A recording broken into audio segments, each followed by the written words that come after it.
Where did you get this pure thought and impure thought business? Not me.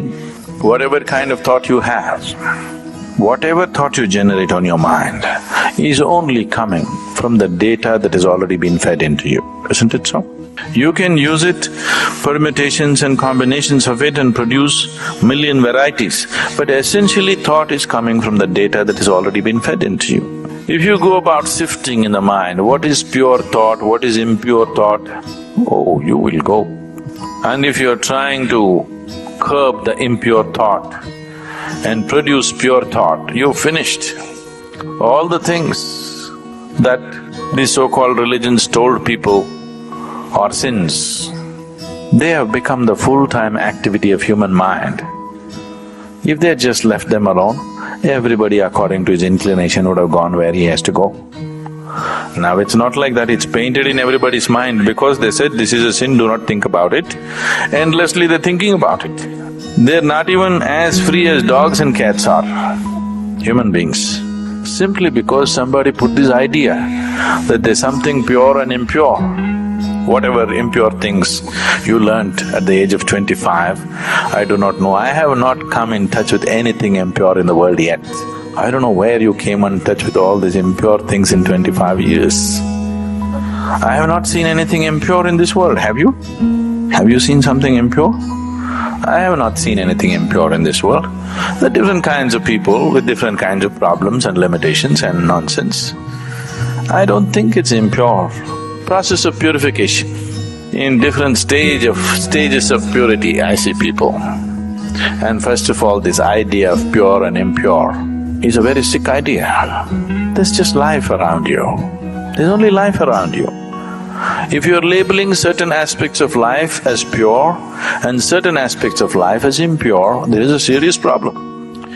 I want you to understand this problem is far more serious than most people really look at.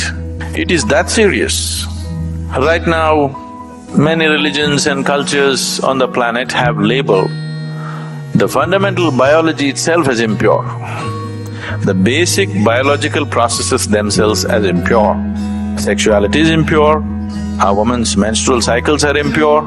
What the hell, you're born out of it? Then you are also impure, everything in the world is impure, creation is impure. If you like that word, you can use it. But who are you to decide what is pure and impure? This is the way life is made, isn't it?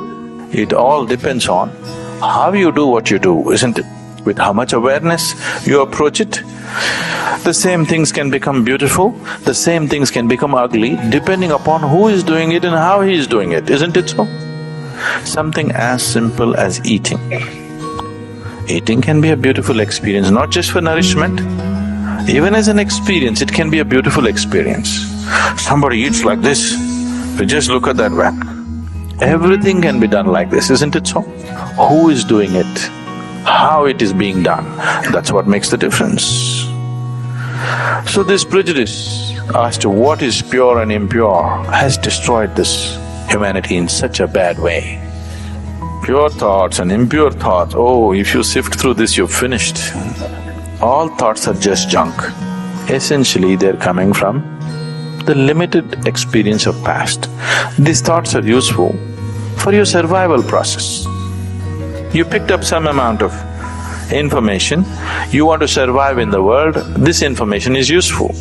If you're looking at life itself, these thoughts are meaningless. What happened yesterday actually has nothing to do with what's happening right now in this moment, isn't it so? But in terms of your survival in the world, you need to remember a few things.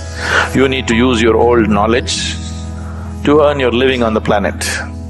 But in that, don't brand something as pure and impure. This can completely freak your life out. There's nothing pure, there's nothing impure. Life is just the way it is. It's for you to make it wonderful or make it ugly. Every aspect of your life, every aspect of your life, you can either make it beautiful or you can make it ugly. If you're aware, you will make it beautiful. If you're doing things compulsively, you will make it ugly. Anything in your life, if you do it compulsively, it becomes ugly, isn't it so? If you do it consciously, it can be made beautiful, everything. from the smallest thing to the biggest thing. Everything can be made beautiful if you do it consciously, and everything can be turned to an ugly mess if you do it compulsively.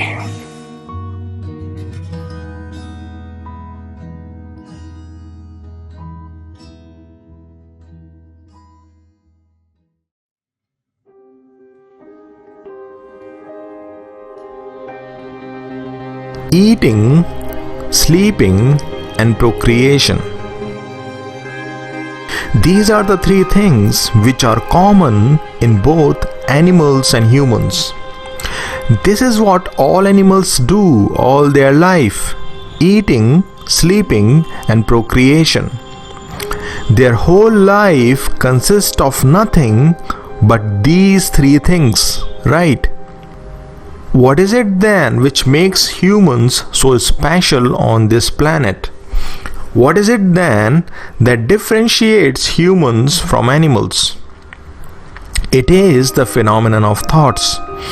It is the phenomenon of intelligence which has happened in humans that makes them so special. But unfortunately, for majority of the people in this world, thought means problems. Thought means stress. Thought means anxiety and worry. They all want to get rid of thoughts so that they can lead their life in peace, so that they can live their life happily. And the things that people do just to get rid of thoughts for some time is really heartbreaking. They drown themselves in alcohol and drugs, not knowing at all that they are in fact aggravating the problem. For the time being, they may feel a bit relaxed because of alcohol and drugs, but after their effect disappears, they are back into the world of thoughts. They then again consume those harmful substances to free themselves of thoughts, and then this becomes a vicious circle. So for majority, thoughts have got no significance. For most of the people, thoughts are literally insignificant, the real troublemaker. But what I'm gonna say will leave you all in the state of absolute shock. Yes, it will. Thoughts are not the problem at all. Thoughts are not at all the cause of suffering that you go through.